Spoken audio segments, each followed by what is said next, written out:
ضلالة وكل ضلالة في النار. أعوذ بالله من الشيطان الرجيم.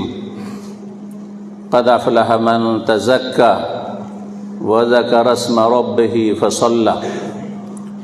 وقال الله تعالى في آية أخرى قد أفلح من زكاها وقد خاب من دساها.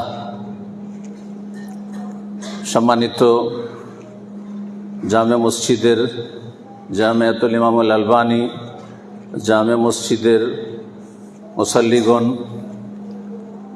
আল্লাহ রাব্বুল আলামিনের প্রশংসা এবং প্রিয় নবী মুহাম্মদুর রাসূলুল্লাহ সাল্লাল্লাহু আলাইহি সাল্লামের প্রতি সালাত ও সালামের পর আজকের এই জুমার খুতবায় যে বিষয়টি আপনাদের সামনে তুলে ধরব তা হচ্ছে তাজকিয়াতুন নুফুস বা তাহারাতুল কুলুব, আত্মার পরিশুদ্ধি বা অন্তরের স্বচ্ছতা। আত্মার পরিশুদ্ধি অত্যন্ত গুরুত্বপূর্ণ বিষয় ইসলামে। যার যত বেশি আত্মা পাক পবিত্র থাকবে তার ঈমান, আকীদা, আমল, আখলাক তত সুন্দর, তত মজবুত হবে। আর যার যত বেশি দুর্বলতা থাকবে এই অন্তরের পবিত্রতায় বা আত্মার পবিত্রতায়, তার মধ্যে তত বেশি চারিদিক থেকে পাপ এবং পাপীদের, জিন শয়তান, মানুষ শয়তানের আক্রমণ হতে থাকবে এবং তার মধ্যে প্রতিরোধের ক্ষমতা থাকবে না। এই জন্য বিষয়টি অত্যন্ত গুরুত্বপূর্ণ। বিশেষ করে আমাদের আহলে হাদিস সমাজে এই বিষয়টি নিয়ে আলোচনা করা এবং তার প্রতি মানুষকে উৎসাহিত করা এবং সেই দিকে মানুষকে সচেতন করা, সে অনুযায়ী মানুষকে জীবন গড়ার চেষ্টা করা, এই বিষয়টি অত্যন্ত বেশি প্রয়োজন রয়েছে। আল্লাহ রাব্বুল আলামিন তাজকিয়াতুন নফস, আত্মার পরিশুদ্ধির কথা কোরআনে কারীমে বিভিন্নভাবে বর্ণনা করেছেন। কখনো সেটি তাজকিয়াতুন নফসের শব্দ দিয়ে, কখনো তাহারাতুল কুলুবের শব্দ দিয়ে।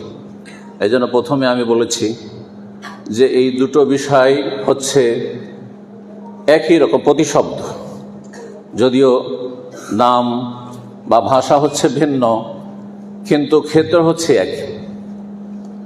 আল্লাহ রাব্বুল আলামিন যে আয়াতগুলিতে আত্মার পরিশুদ্ধির কথা বর্ণনা করেছেন তার দুটো আয়াত আম্মা পারাতি রয়েছে, অধিকাংশ মুসলিম ভাইদের মুখস্থ রয়েছে, অনেকের তরজমা তাফসীর জানা রয়েছে, কিন্তু আমলের ক্ষেত্রে সবচেয়ে বেশি আমাদের ত্রুটি।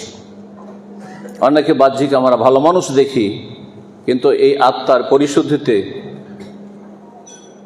শোচনীয়তা, কমজোরি থাকার কারণে দেখা যাচ্ছে যে বিভিন্ন দিক থেকে পাপে জড়িয়ে যাচ্ছে। ইচ্ছাকৃতভাবে পাপে জড়িয়ে যাচ্ছে অথবা অনিচ্ছাকৃতভাবে পাপে জড়িয়ে যাচ্ছে। রব্বুল আলামিন ইরশাদ করছেন তাজকিয়াতুন নফস বিষয়টি অত্যন্ত ব্যাপক, আম বিষয়। বিশেষ করে আমি এই জুমার খুতবার অল্প সময়ে এর স্তরগুলি সম্পর্কে বর্ণনা করব। এর তিনটি স্তর রয়েছে, এই নিয়ে আলোচনা করব। এর মাধ্যমে আমরা নিজেদের আত্মার পরিশুদ্ধির ময়দানটি সম্পর্কে অবগত হব এবং আমল করার চেষ্টা করব। রব্বুল আলামিন যেন আমাদেরকে তৌফিক দান করেন। আল্লাহ রাব্বুল আলামিন ইরশাদ করছেন কাদ আফলাহা মান যাক্কাহা। ওই ব্যক্তি সার্বিক দিক থেকে সফল। মাদ্রাসার ছাত্র আমাদের সামনে অধিকাংশ, এবং মাদ্রাসার ছাত্রীরা রয়েছেন, শিক্ষক শিক্ষিকারা রয়েছেন, তারা বিষয়টি ভালো করে বলছেন। ফালাহ কাকে বলা হয়? আজানে, একামতে হাইয়া আলাল ফালাহ বলা হচ্ছে। কাদ আফলাহাল মুমিনুন, আফলাহা শব্দটি কোরআনে কারীমে অত্যন্ত ব্যাপক সফলতার ক্ষেত্রে বর্ণনা করা হয়েছে। দিন দুনিয়ার সার্বিক সফলতা এবং সকল স্তরের সফলতাকে শামিল, যাতে রয়েছে সার্বিক কল্যাণ দুনিয়া এবং আখিরাতের। রব্বুল আলামিন ইরশাদ করছেন, কাদ আফলাহা মান যাক্কাহা, যেই ব্যক্তি নিজের নফসকে, নিজের আত্মাকে পরিশুদ্ধ করবে, পাক পবিত্র করবে, সেই ব্যক্তি হচ্ছে সার্বিক দিক থেকে সফল, কামিয়াব। আপনি যদি কামিয়াব হতে চান, আপনি একজন ছাত্র হিসাবে, একজন শিক্ষক হিসাবে, একজন ব্যবসায়ী হিসাবে, একজন পরিবারের আপনি প্রধান হিসাবে, একজন সমাজপতি হিসাবে, যে কোনো স্তরের মানুষ হন না কেন, যদি জীবনে সফল হতে চান তাহলে এই পথ অবলম্বন করতে হবে। আল্লাহ রাব্বুল আলামিন স্বয়ং শিখিয়ে দিয়েছেন আসমানি সিলেবাস, মান যাক্কাহা, যেই ব্যক্তি আত্মাকে পরিশুদ্ধ করবে সে হচ্ছে সফল। ওয়াকাদ খাবা, পক্ষান্তরে ব্যর্থ, হতভাগা, ক্ষতিগ্রস্ত, ক্ষয়ক্ষতির শিকার সর্বক্ষেত্রে। দুনিয়ায় হয়তো রাতারাতি বড়লোক হয়ে যাচ্ছে, দুনিয়ায় রাতারাতি হয়তো খুব সুখী হয়ে যাচ্ছে, আপনারা দেখে অবাক হয়ে যাচ্ছেন যে এটি হচ্ছে হয়তো সফলতা। কিছু সফলতা নাই, পরিণাম খুব খারাপ রয়েছে। ওয়াকাদ খাবা, ব্যর্থ, ক্ষতিগ্রস্ত ওই সব লোকেরা, মান দাস্সাহা, যারা আত্মাকে কলুষিত করলেন, আত্মাকে পাপাচার দিয়ে বিভিন্ন পাপে জড়িয়ে গিয়ে, আকীদার ক্ষেত্রে ত্রুটি, ইবাদত বন্দেগীর ক্ষেত্রে ত্রুটি, আখলাক চরিত্র আদান প্রদান মামলাতের ক্ষেত্রে ত্রুটি, যার ফলে নিজের নফসকে, নিজের রূহকে কলুষিত করে ফেলেছে। পাপের কুপ্রভাব রয়েছে, আপনাদের জানা রয়েছে। মানুষের জীবনে যত বেশি পাপ বাড়বে তত বেশি তার কুপ্রভাব রয়েছে দুনিয়ায় আখিরাতে। আর এই ছাত্র জীবনে ইলমের ময়দানে যারা শরঈ ইলম হাসিল করছেন অথবা দিচ্ছেন, সেই ক্ষেত্রে মনে রাখবেন রব্বুল আলামিন ওদেরকে, ওদের ইলমে কখনো বরকত দেবেন না যাদের ইলমে জীবনে আত্মার পরিশুদ্ধি নেই। ওয়াত্তাকুল্লাহ ওয়া ইউআল্লিমুকুমুল্লাহ, জি, ইন তাত্তাকুল্লাহ ইয়াজআল লাকুম ফুরকানা, যদি তোমার মধ্যে আল্লাহ ভীতি আসে, যদি তোমরা আল্লাহর ভয়ে পাপ থেকে, পাপাচার থেকে বাঁচার মতো মন মানসিকতা রাখো, তাহলে হক বাতিলের মাঝে পার্থক্যের আল্লাহ তৌফিক দান করবেন এবং তোমাদেরকে আল্লাহ উপকারী জ্ঞান দান করবেন। যেন শুধু ইলম চাইতে বলা হয় না, আল্লাহুম্মা ইন্নী আসআলুকা ইলমান নাফিআ। আত্মাকে পাক পবিত্র করলে ফলাফল দুনিয়া আখিরাতে সার্বিক দিক থেকে ভালো। যদি আপনি সেটাকে পাপ দিয়ে কলুষিত করেন, পাপের জীবন দিয়ে আপনি তাকে কালো করে ফেলেন, তাহলে আপনার পরিণাম খারাপ হয়েছে। রব্বুল আলামিন অন্য আয়াতে ইরশাদ করছেন, কাদ আফলাহা মান তাযাক্কা, যারা আত্মাকে পরিশুদ্ধ করবে তারা হচ্ছে সফল। ওয়া যাকারা ইসমা রাব্বিহি, এবং আত্মার পরিশুদ্ধির কোর্স হচ্ছে যে রবের জিকির আজকারে মশগুল থাকবে। প্রথম ফরজ জিকির আজকার, তারপরে নওয়াফেল জিকির আজকার। আজকাল অনেকে নফল জিকির আজকার করছেন কিন্তু ফরজ জিকির থেকে গাফিল রয়েছেন। জিকির মানে স্মরণ রাখা, জিকির মানে আলোচনা করা, জিকির মানে জিকিরের ব্যাপক অর্থ রয়েছে। সুতরাং সকল অর্থগুলিকে সামনে রেখে আল্লাহকে সবসময় যদি কেউ অন্তরে স্মরণ রাখে, একা থাকুক আর জনসমাজে থাকুক, মানুষের সামনে থাক, কেউ দেখছে, কেউ শুনছে, অথবা নির্জনে রয়েছে, আল্লাহ ছাড়া কেউ তাকে দেখে না, কেউ জানে না, কেউ তার কথা শুনে না, সর্ব অবস্থায় একই অবস্থা থাকবে তার। এই নয় যে নির্জনে পাপে ডুবে যাচ্ছে। এই ফিতনার যুগে, স্মার্টফোন আর ইন্টারনেটের ফিতনার যুগে অধিকাংশ মানুষ নির্জনতার পাপে ডুবে যাচ্ছে, যার ফলে আত্মাকে কলুষিত করছে আর নিজের জীবন থেকে বরকতকে নষ্ট করে দিচ্ছে। সম্মানিত মসজিদের মুসল্লিগণ, আল্লাহ রাব্বুল আলামিন যে আত্মার পরিশুদ্ধির কথা বলেছেন কোরআনে কারিমে, সেগুলো যদি এক একটি করে বর্ণনা করা হয় তাহলে সময় অনেক লেগে যাবে। আল্লাহ বলছেন, যালিকা আযকা লাকুম, কোনো বিশেষ আমলের ক্ষেত্রে এটি তোমাদের আত্মার পরিশুদ্ধির ক্ষেত্রে অধিক উপকারী হবে, এতে তোমাদের আত্মার পরিশুদ্ধি অনেক বেশি হবে। তাহলে এই বিষয়গুলি কোরআনে কারিমে যে রয়েছে, এই হেদায়াতগুলিকে আমাদেরকে পড়ে জেনে, যারা পড়ার ক্ষমতা রেখে পড়ে, যারা শোনার ক্ষমতা রেখে শোনে, তারপরে আমল করতে হবে। আল্লাহ রাব্বুল যেন আমাদের সকলকে তৌফিক দান করেন। আত্মার পরিশুদ্ধির ক্ষেত্রে উলামায়ে কেরামগণ বলেছেন যে তার 3টি স্তর রয়েছে।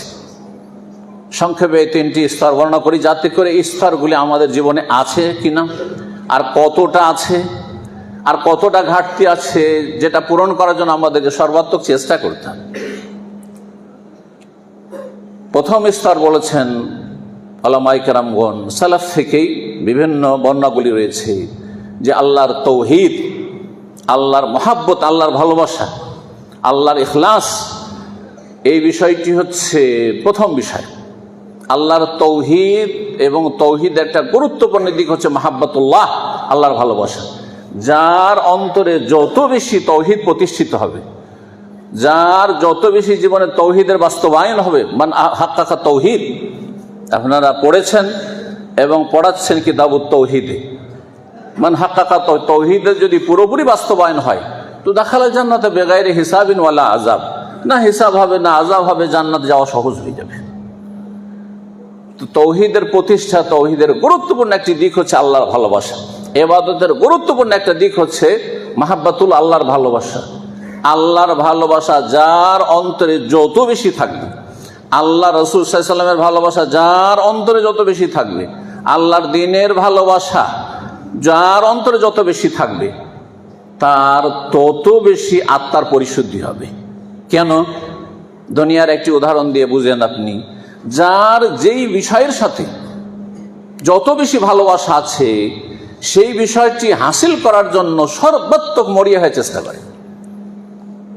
কেউ নারী ভালোবাসে, নারী আসক্তিতে, তো সেটা হাসিলের জন্য সে জীবনকে কোরবানি করে দেয়। কেউ পয়সাকে ভালো, পয়সার জন্য এমন ছোটা ছুটছে যে পয়সা ছাড়া কিছুই বুঝে না, নিজের ছেলেমেয়েরও খোঁজ রাখে না, স্ত্রীরও খোঁজ রাখে না, বাপ মায়েরও খোঁজ রাখে না, শুধু পয়সার পয়সা। কারণ তার অন্তরে পয়সার ভালোবাসা এত বদ্ধপরিকর হয়ে গেছে যে তার পিছনে মরিয়া হয়ে ছুটেছে। দুনিয়াদার যদি দুনিয়ার ভালোবাসার পিছনে এত ছুটতে পারে, তো একজন মুসলিম সে আল্লাহর ভালোবাসার পিছনে, রাসূল সাল্লাল্লাহু আলাইহি ওয়াসাল্লামের ভালোবাসার পিছনে, আল্লাহর দ্বীনের ভালোবাসার পিছনে কতটা তাকে ছুটতে হবে। আর যত বেশি ছুটবে তত বেশি তার জন্য মেহনত। তাকে বলতে হবে না যে আপনি মেহনত করেন, বলতে হবে না যে আপনি আমল করেন, বলতে হবে না যে ফজরে আসেন, বলতে হবে না যে দিন শিখেন, শিখান, দিনের দাওয়ার কাজ বলতে হবে না। কারণ আল্লাহর মহাব্বত তার অন্তরে সবচেয়ে বেশি রয়েছে। এই মর্মে আয়াত এবং হাদিস জানা রয়েছে যে দুনিয়ার যে সব সামগ্রীগুলি রয়েছে, এসব সামগ্রী, সময়ের স্বল্পতা যে বলছি না, সেই আয়াতটি যদি এগুলি তোমাদের অন্তরে বেশি, আহাব্বা ইলাইকুম মিনাল্লাহি ওয়া রাসূলিহি ফাতারাব্বাসু হাত্তা ইয়াতি আল্লাহু বিআমরিহি, দুনিয়ার এসব সুখের সামগ্রী যে তোমাদের কাছে ভালোবাসার পাত্র বেশি হয়ে যায় আল্লাহ চাইতে, আল্লাহ রাসূল সাল্লাল্লাহু আলাইহি ওয়াসাল্লামের চাইতে, তাহলে তোমরা আল্লাহর আযাবের অপেক্ষা করো, আল্লাহর আযাবের অপেক্ষা করো। আল্লাহ ধমক দিয়ে, শাসানি দিয়ে বলছেন। রাসূলুল্লাহ সাল্লাল্লাহু আলাইহি ওয়াসাল্লামের হাদিস আপনার জানা রয়েছে, লা ইউমিনু আহাদুকুম হাত্তা আকুনা আহাব্বা ইলাইহি মিন ওয়ালিদিহি ওয়া ওয়ালাদিহি ওয়ান নাসি আজমাইন। অতক্ষণ পর্যন্ত খাঁটি মুমিন হতে পারবে না যতক্ষণ পর্যন্ত প্রিয় রাসূল মুহাম্মদ সাল্লাল্লাহু আলাইহি ওয়াসাল্লাম তোমার কাছে, আমার কাছে, যতক্ষণ পর্যন্ত সবচেয়ে বেশি প্রিয় পাত্র না হয়ে যাবেন। মিন ওয়ালিদিহি, পিতামাতার চাইতে, ও ওয়ালাদিহি, ছেলেমেয়ের চাইতে, ওয়ান নাস, সমস্ত কিছুর চাইতে, সমস্ত মানুষের চাইতে, দুনিয়ার সমস্ত কিছুর চাইতে, সবার চাইতে বেশি ভালোবাসার পাত্র হয়ে যাবেন মুহাম্মদ রাসূলুল্লাহ সাল্লাল্লাহু আলাইহি ওয়াসাল্লাম। নবী সাল্লাল্লাহু আলাইহি ওয়াসাল্লামের হাদিস আর একটু স্মরণ করিয়ে দিই, আর সবগুলি সহিহ হাদিস। যাকা হালাওয়াতুল ঈমান, ঈমানের যে স্বাদ পাবে, ঈমানের স্বাদকে পাবে। আর এক ভাষায় সালাতুন মান কুন্না ফি ওয়াজাদা বিহিন্না হালাওয়াতুল ঈমান, তিনটি যদি বৈশিষ্ট্য কার মধ্যে থাকে, এই গুণগুলি যদি থাকে, তাহলে ঈমানের স্বাদ পাবেন, তাহলে সালাত আদায় করে স্বাদ পাবেন। যে যাতে যত বেশি স্বাদ পায় সেটা ছাড়তে চায় না। আজকাল নামাজ পড়ছেন আপনি তাখাল্লুসের জন্য, তাড়াতাড়ি কখন নামাজ শেষ হবে, কিন্তু নামাজ পড়া উচিত ছিল তাকাররুবের জন্য, যে এর মাধ্যমে কত বেশি আল্লাহর দিকে এগিয়ে যেতে পারি। কেন হচ্ছে না? এই জন্য যে ঈমানের স্বাদ পাচ্ছি না, সুতরাং নামাজ পড়ে স্বাদ পাচ্ছি না। রোজা রেখে কষ্ট পাচ্ছেন, স্বাদ পাচ্ছেন না আপনি। দান সাদকা করে মজা পাচ্ছেন না আপনি, স্বাদ পাচ্ছেন না, শান্তি পাচ্ছেন না, কষ্ট পাচ্ছেন যে টাকা পয়সা চলে গেল, কম হয়ে গেল। এইভাবে যে কোনো আমল করে স্বাদ পাচ্ছেন না আপনি। কিন্তু দুনিয়াদারিতে সাদা লাগছে। এই বৈশিষ্ট্যগুলি নেই। সেই জন্য তার মধ্যে একটি বৈশিষ্ট্য, আল্লাহ ওয়া রাসূলুহু আহাব্বা ইলাইহি মিম্মা সিওয়াহুমা, আল্লাহ এবং রাসূল সবচেয়ে বেশি প্রিয় হয়ে যাবে, সবচেয়ে বেশি ভালোবাসার জিনিস হয়ে যাবে মিম্মা সিওয়া, পৃথিবীর সমস্ত কিছুর চাইতে। তো এই মাহাব্বাতুল্লাহ অত্যন্ত গুরুত্বপূর্ণ বিষয়। এটি হচ্ছে আত্মার পরিশুদ্ধের জন্য প্রথম পদক্ষেপ। দ্বিতীয় পদক্ষেপ হচ্ছে আল মুহাফাজা আলাল ফারাইজ ওয়াল ইকসার মিনান নওয়াফিল।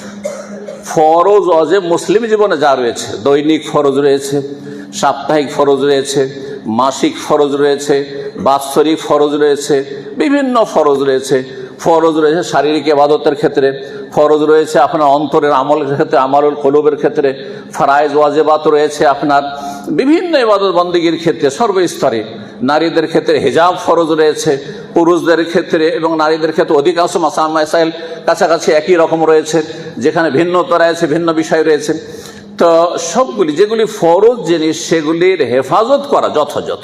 5 টাইম নামাজে কোনো ঘাটতি হবে না, বা জামাত সালাতে কোনো রকমের গাফিলতি হবে না। তারপরে জুমার সালাতে আগে ভাগে আসতে কোনো রকম গাফিলতি হবে না।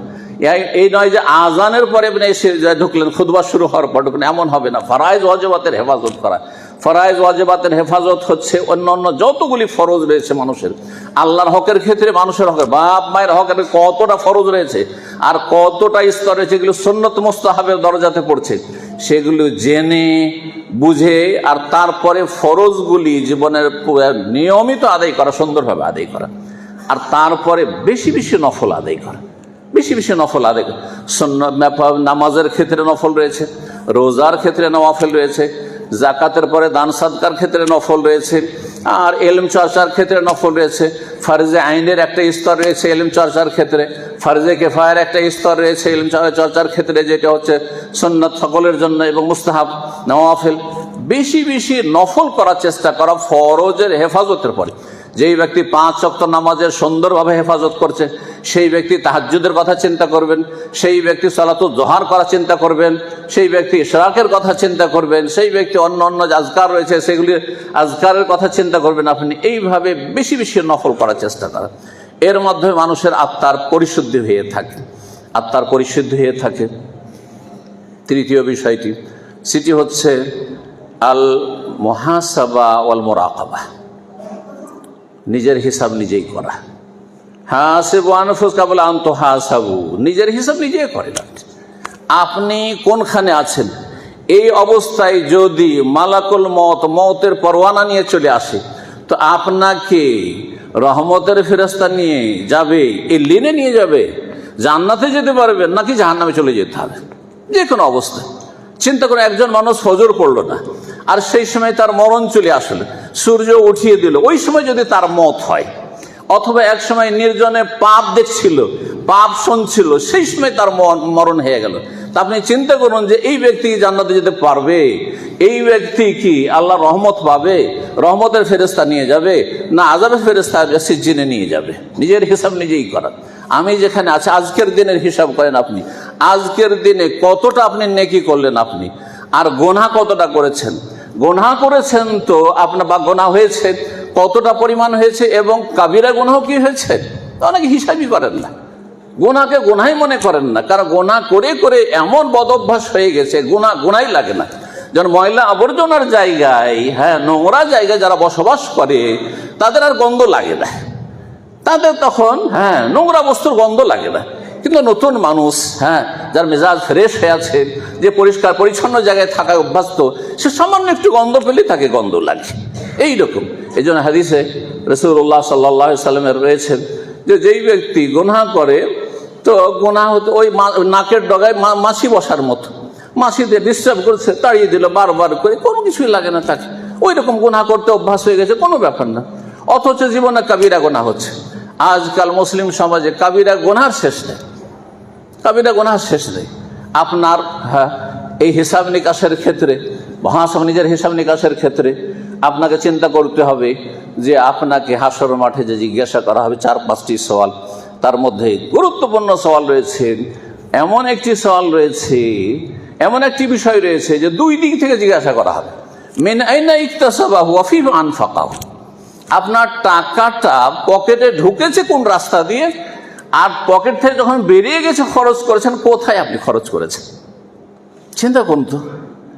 এলিম সম্পর্কে একটি সওয়াল, আপনি যা কিছু সারা জীবন শিখেছেন, আমি যা কিছু সারা জীবন শিখেছি, মাজা আমেলাফি, এই এলিম শিখে কতটা আমল করেছে, কিন্তু ওয়ান মালেহি, পয়সা সম্পর্কে, আপনার জমি জায়গা সম্পর্কে, আপনার ধন সম্পদ সম্পর্কে, আপনার রোজগার সম্পর্কে, মিন আইনা ইকতাসাবাহু ওয়া ফিমা আনফাকা, কোথা থেকে ইনকাম আর কোথায় খরচ করতে, হিসাব দেওয়ার জন্য মুহাসাবা আগে থেকে প্রস্তুত থাকে যে আপনি হিসাব দিতে পারবেন না।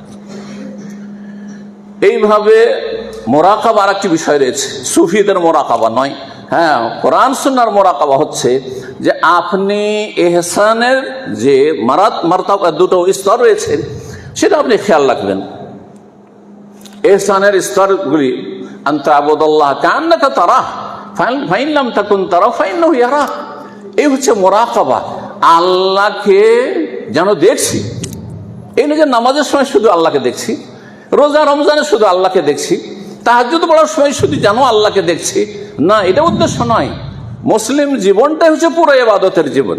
সুতরাং আপনি ঘরে থাকেন, বাইরে থাকেন, মাঠে থাকেন, ঘাটে থাকেন, কাজে থাকেন, বিবির কাছে থাকেন, নির্জনে থাকেন, মানুষের সামনে থাকেন, ভালো মজলিসে থাকেন, আর আপনি হাটে বাজারে থাকেন, সব জায়গায় কান্নাকা তারাহ, যেন আল্লাহকে দেখতে পাচ্ছেন আপনি। সুতরাং সেখানে না হারাম করবেন, না হারাম দেখবেন, না হারাম শুনবেন, না হারাম খাবেন, না কারো বেঈমানি করবেন, না কাউকে ধোঁকা দেবেন। যতগুলি পাপের দিক রয়েছে আল্লাহ তো দেখছেন না, আল্লাহকে তো দেখছি, এটা যদি না হয় ফাইন লাম তাকুন তারাহু ফাইন্নাহু ইয়ারাক, আল্লাহ তো দেখছেন, কমপক্ষে এতটা থাকতে হবে। এই যে মোরাকাবা, যে দুই দিকে মোরাকাবা হচ্ছে, ক্যামেরা লাগানো আছে, কত সতর্ক সাবধান চলছেন সেই জায়গাগুলিতে। আমরা যে অবশ্যই কাজ করি, যেখানে যেখানে ক্যামেরা লাগানো আছে সেখানকার মতো চিন্তা করুন তো দেখি। যেখানে ক্যামেরা নেই সেখানে একটু ফ্রি হয়ে হয়তো আপনি উঠা বসা করছেন, চলাফেরা করছেন, তাহলে চিন্তা করুন আপনি আল্লাহ রাব্বুল আলামিনের ক্যামেরা, কতগুলি ক্যামেরা লাগা আছে। স্বয়ং আল্লাহ আলাম ইয়া আলাম বিআন্নাল্লাহ ইয়ারা, তুমি কি জানো না? হ্যাঁ, মানুষ কি জানে না যে আল্লাহ তো দেখছেন সবসময়। আর তারপরে কিরামান কাতিবিন ইয়ালামুনা মা তাফআলুন, এখানে ক্যামেরা লাগানো আছে, দূরে ক্যামেরা নেই, প্রত্যেক মানুষের সাথে ক্যামেরা লাগানো আছে। চিন্তা করুন তো দেখি, সব কিছু রেকর্ড হচ্ছে। এ হচ্ছে মুহাসাবা, মুরাকাবা। কোরআন এবং হাদিসে যথেষ্ট দলিল রয়েছে। বারাকাল্লাহু লানা ফিল কোরআনিল আযীম ওয়া নাফা'না ওয়া ইয়্যাকুম বিল আয়াতি ওয়া যিকরিল হাকীম। সুবহান রাব্বিকা রাব্বিল ইজ্জাতি আম্মা ইয়াসিফুন ওয়া সালামুন আলাল মুরসালিন ওয়ালহামদুলিল্লাহি রাব্বিল আলামিন।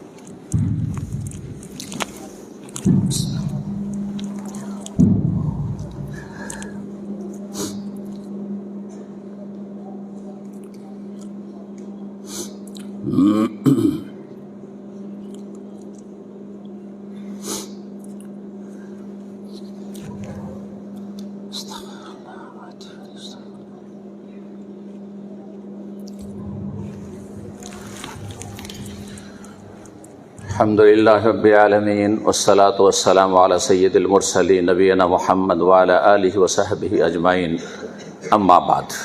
সম্মানিত মসজিদে মুসল্লিগণ, যে কথাগুলি বললাম আবার সংক্ষেপে আপনাদেরকে স্মরণ করিয়ে দিই যে আমাদের আত্মাকে যদি পাক পবিত্র করতে হয়, পাপাচার থেকে মুক্ত করতে হয়, পাপের জীবন থেকে মুক্ত করতে হয়, তাহলে আমাদেরকে আল্লাহ রাব্বুল আলামিনের ভালোবাসা, দ্বীনের ভালোবাসা এবং রাসূল সাল্লাল্লাহু আলাইহি ওয়াসাল্লামের ভালোবাসা, আমাদেরকে ভালোবাসার দেখতে হবে যে আমাদের ভালোবাসাতে কতটা ঘাটতি আছে। যে ঘাটতিগুলো আছে পূরণ করার চেষ্টা করতে হবে। দুনিয়ার ভালোবাসা কেন প্রাধান্য পেয়ে যাচ্ছে, দুনিয়ার আসক্তি কেন আমাদের জীবনে প্রাধান্য পেয়ে যাচ্ছে? আমাদের পাপের কারণে। যত মানুষের জীবনে পাপ বাড়বে তত বেশি পাপকে ডেকে নিয়ে আসবে, ওলামায়ে কেরামগণ বলেছেন। আর নেকি, এক নেকি আর এক নেকির দিকে ডেকে নিয়ে যাবে। সুতরাং আপনি যত বেশি নেক পথে চলবেন, যত ভালো হওয়ার চেষ্টা করবেন, ভালোর দিকে টেনে নিয়ে যাবে, আর মন্দর দিকে টেনে নিয়ে যাবে। এই বিষয়টি যেন আমাদের সবসময় স্মরণ থাকে। আর দ্বিতীয় যে বিষয়টি বললাম, সেটা ফরজ ওয়াজিবে যেন গাফিলতি না থাকে। এমনটা না হয় যে মাদ্রাসার পরিবেশে অনেক ছেলেরা আছেন, হয়তো তার গ্রামের পরিবেশ, তার বাড়ির পরিবেশ ভালো না, অনুকূলে নয়। সুতরাং এখানে মুসলিম পরিবেশে বা ইসলামিক পরিবেশে, মসজিদের মাদ্রাসার পরিবেশে বেশ ভালো মানুষ, কিন্তু মাদ্রাসা থেকে ছুটি হইলেই সেখানে গিয়ে তখন ওখানকার মতো হয়ে গেলেন। এখানে ত্রুটি রয়েছে আপনার এই আত্মার পরিশুদ্ধির ক্ষেত্রে, যে স্তরগুলি রয়েছে সেই ক্ষেত্রে, যে আপনাকে যেমন রব্বুল আলামিন দেখছেন এই মাদ্রাসার গণ্ডিতে, মাদ্রাসা চত্বরে, ঠিক তেমনি আপনাকে হাটে বাজারেও দেখছেন, মাদ্রাসার বাইরেও দেখছেন, শহর বাজারে ঘুরছেন তখনও আল্লাহ দেখছেন, এবং যখন বাড়িতে থাকেন তখনও আল্লাহ দেখছেন। এবং এই ক্ষেত্রে আমাদেরকে যে কাজগুলি করতে হবে সেটি বলছিলাম যে ফরজ ওয়াজিবে যেন কোনো ঘাটতি না থাকে, আর তারপরে সুন্নত নফলে যেন কোনো ঘাটতি না থাকে। আর একটি অত্যন্ত গুরুত্বপূর্ণ বিষয়, যে যেমন ইতিবাচক ইবাদত বন্দেগীতে আমাদেরকে এগিয়ে যাবে, তেমনই নেতিবাচক অর্থাৎ গুনাহমুক্ত জীবনযাপনের চেষ্টা করতে হবে। আপনি যদি নীরবও থাকেন, চুপও থাকেন, সেটা আপনার জন্য অনেক ভালো কথা বলার চাইতে যেই কথাতে আপনার পাকড়াও হইতে পারে, মুআখাযা হইতে পারে, এমন একটি কথা বললেন যাতে আল্লাহ অসন্তুষ্ট হয়ে গেলেন, এমন একটি কাজ করে যাতে আল্লাহ অসন্তুষ্ট হয়ে গেলেন, তার চাইতে ভালো নীরব থাকা। যেই ব্যক্তি চুপ থাকছে অন্তত তার মুবাহ জায়েজ জীবনযাপন করছেন, সেটাও তার ইবাদত উত্তর। সুতরাং হয় ভালো কথা বলবো, মান কানা ইউমিনু বিল্লাহি ওয়াল ইয়াউমিল আখির ফালিয়াকুল খায়রান আও লিয়াসমুত, ভালো কথা বলেন আর না হলে চুপ থাকেন। অনেক সময় মজলিসে বসে আছেন, দু একজন গীবত করা শুরু করলো, একজন চুগলখড়ি করা শুরু করলো, আপনি বলেন হ্যাঁ হ্যাঁ হ্যাঁ ঠিকই আছে ঠিকই আছে, আপনি গুনাহতে সমান শরীক হয়ে গেলেন আপনি। অথচ আপনার জন্য ফরজ ছিল এই মজলিসে ইনকারে মুনকার করা, অর্থাৎ আপনি ভালো কথা দিয়ে তাকে গুনাহ থেকে বিরত রাখবেন, যে আপনি এই কাজটা করি, এটা করে লাভ নাই। ওর সামনে গিয়ে বলেন ভালোভাবে, হিতাকাঙ্ক্ষী হয়ে, তাহলে তার ইসলাহ সংশোধন হবে। না করে অধিকাংশ মানুষ, এলেমওয়ালা মানুষরাও গীবত থেকে মুক্ত না। সালাফরা গৌরবের সাথে বলতে পারতেন যে আল্লাহর কাছে বলতে পারো যে মাগতাব তো আহাদান, আমি কারো গীবত করি না। এখনকার যুগে আমার মনে হয় কোনো মুসলিম বলতে পারবে কিনা, নাসাউল্লাহ সালামাত ওয়াল আফিয়া, যে আমি কারো জীবনে গীবত দোষ চর্চা করি না, সংশোধনমূলক কাজ করি, ইসলাহি কাজ করি। সুতরাং আর এই গুনাহগুলিকে আলেম সমাজ অথবা মাদ্রাসা ছাত্র সমাজও গুনাহই মনে করেন না। গীবত করা, তাকে ছোট করলেন, তাকে মানহানি করলেন, তুচ্ছ তাচ্ছিল্য করলেন, তাকে নিয়ে ঠাট্টা মজাক করলেন, আপনি কিছুই মনে করছেন না এই বিষয়গুলিকে। অথচ আপনার কবিরা গুনাহ হয়ে যাচ্ছে, কবর আযাবের কারণ হয়ে যাচ্ছে, জাহান্নামে যাওয়ার কারণ হয়ে যাচ্ছে। আল্লাহ রাব্বুল সমস্ত যেন গুনাহ থেকে বেঁচে থাকার তৌফিক দান করেন। ইন্নাল্লাহা ইয়ামুরু বিল আদলি ওয়াল ইহসান ওয়া ইতাই যিল কুরবা ওয়া ইয়ানহা আনিল ফাহশাই ওয়াল মুনকার ওয়াল বাগই ইয়াইযুকুম লাআল্লাকুম তাযাক্কারুন। ربنا آتنا في الدنيا حسنة وفي الآخرة حسنة وقنا عذاب النار. ربنا ظلمنا أنفسنا وإن لم تغفر لنا وترحمنا لنكونن من الخاسرين. اللهم أعز الإسلام والمسلمين، اللهم أعز الإسلام والمسلمين، اللهم أعز الإسلام والمسلمين وأذل الشرك والمشركين، وأذل الشرك والمشركين، وأذل الشرك والمشركين. اللهم انصر عبادك الموحدين، اللهم انصر عبادك، اللهم انصر عبادك. اللهم أهلك الظالمين بالظالمين، اللهم أهلك الظالمين بالظالمين وأخرج المسلمين من بين أيديهم سالمين غانمين. اللهم سلط الظالمين على الظالمين، اللهم سلط الظالمين على الظالمين وأخرج المسلمين من بين أيديهم سالمين غانمين. سبحان ربك رب العزة عما يصفون وسلام على المرسلين والحمد لله رب العالمين.